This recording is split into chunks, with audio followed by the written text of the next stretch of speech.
Hello guys, welcome back to my channel which is Real Homeopathy. Please do like, share and subscribe to my channel and stay tuned to get all notifications. Today I'll be explaining the lecture on classification of chronic diseases by Hahnemann. So this comes under organon class. So today it will be an organon class. So what is a chronic disease and generally how chronic diseases are classified? So diseases due to mechanical conditions, okay, toxic effects of drugs. So this is a one thing, and diseases due to miasms. So which miasm? Again, there are actually four miasm. So which is Sora, psychosis, syphilis, and tubercular miasm. So there are four miasm. One should actually be added here. So generally, what here it says is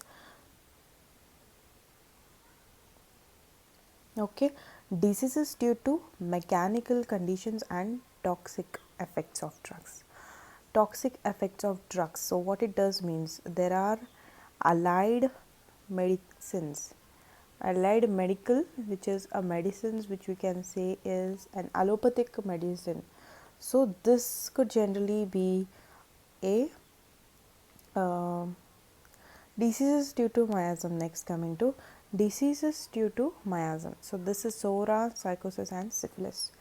Next, coming to miasm, any infectious or noxious emanation or effluvia, or it is a polluting factor. So something which is infectious, the miasm which is a root cause of the disease. So if a miasm is present in one's body, so what happens, it can give rise to a number of diseases. So there is four classification of miasm: Sora, psychosis, syphilis and tubercular. In Ayurveda they says it like as Vata, Pitta and Kapha. So three miasm, which is similar to Ayurvedic and homeopathy here. So there are certain differences again. So coming to the next thing, so this, it is the obvious that the word in English does have not interrupt intelligently Hahnemann's meaning. Therefore, the residual poisons of syphilis and gonorrhea that have become, according to Hahnemann's classification, the miasms of syphilis and psychosis, might better be termed the stigmata of syphilis and gonorrhea. So this is what by Robert. Okay, cause is directly to the effect here. Next, by phenomenology is meant a study of that which exhibits or displays itself. It is the descriptive point of view obtained by viewing the thing as a whole, okay, the disease thing. Time dimension, which is the concept and an expression. Time, change. So there is a periodicity, evolution, causation, concomitant, velocity and direction of the disease. Time, periodicity, when the particular disease aggravates. So periodicity, evolution, what is the cause?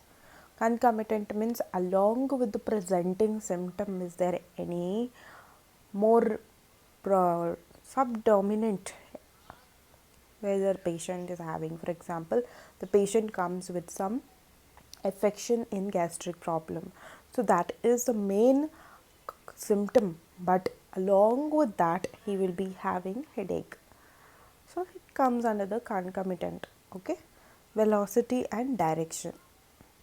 Next, coming to disease evolution, which is the spirit, which is operation of will misdirected intellect or emotions, altered physiological functions. Okay, periphery to center, so something there is disturbance from within outwards. Okay, from superficial to deeper, from less to more vital organs, characteristic to common, subjective to objective functions and structure. So these are altered physiological functions. Next, coming to Sora, Hypersensitivity. Sora means what? Hyper. What is hyper now? Sora, which is hyper here. Here, Sora is hyper. Hypersensitivity.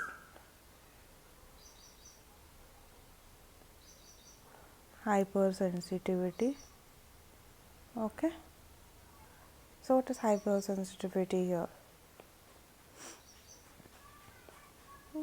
Hypersensitivity. So this hypersensitivity or inactivity, okay, PNE, alert, active, responsive, PNE axis, RES, which is inflammation, and simple. Okay. Summarize. Balance, which is regained quickly. Energy is high and active in Sora. Damage is minimal, which is the total recovery. Functional alteration will be there. And structural evolution, there is time or it is sudden and rapid whenever it comes to Sora. Next, psychosis, disorientation, failure of activity. Psychosis, which is all related to pathological disturbances here. So what happens? Inactivity is slowed down here. Failure of actions like function has been stopped. So this comes to psychosis. There is slowness, dullness, indolence, sluggishness. Mind, PNE, RES. PNE, RES means the similar here. PNE, which is alert, active, responsive. RES means inflammation, just simple. So that comes here, psychosis. Next, summary of this psychosis will be balance, which is ongoing, persistent, imbalanced. Energy is low here. Okay. Damage is progressive, slow, which is inflammative. Function is output is decreased. Time evolution, this is gradual, slowly progressive. Okay. Next, tubercular miasm. Tubercular miasm here, you can see there is some directions that arrows here, something like this. This one you have to just check on the arrow. Okay. Just focusing on this arrow actually. So tubercular, last efforts to regain balance. Activity, Sora heightened, PNE or RESS increased. There is debility, completely debility, weakness. There is a lot of weakness here. Last efforts to regain balance, increase in activity. Hyperdynamic, changeable, erratic, alternating emotions, diseases, and will. Overstimulation of sympathetic.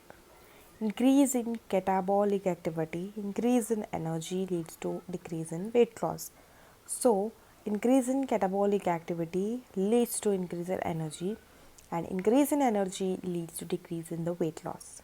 Hyperthyroid example. Okay. Next, summary of this tubercular miasm here, which is a balance, losing the grip on the balance. Energy here, high expenditure on energy. Damage, high cost paid, which is the loss of tissues. Function, loss of function. Time evolution, rapid and erratic. Next, syphilis. Just observe the graph over there. Overstimulated, exhausted system. Loss of control, functions are inadequate or total loss of the functions, and function, which is the final phase of destruction here. Summary of this syphilis: balance is completely lost or loss of control. Energy, there is low level of energy. Damage, there is ongoing destruction. Functions are lost. Evolution, which is devolution or the decline here. Okay, we could even regard the theory of miasms as Hahnemann's scientific approach to the classification of chronic diseases to facilitate some ease in homeopathic prescribing. So, miasm from that point of view are just figments of imagination. So, they are not real since they cannot be demonstrated in a patient. Miasms are inferential. They owe their existence to acceptance of a theoretical explanation for a certain phenomena, which is observable and hence real. Symptoms thus are real. Their miasmatic interpretation just a theoretical, and any practice is useful to the extent it facilitates practice. So this was the syphilitic explanation and tubercular, psychotic, psoric, and time dimension of that. How does the disease progress? This was all about Hahnemann's classification of Crohn.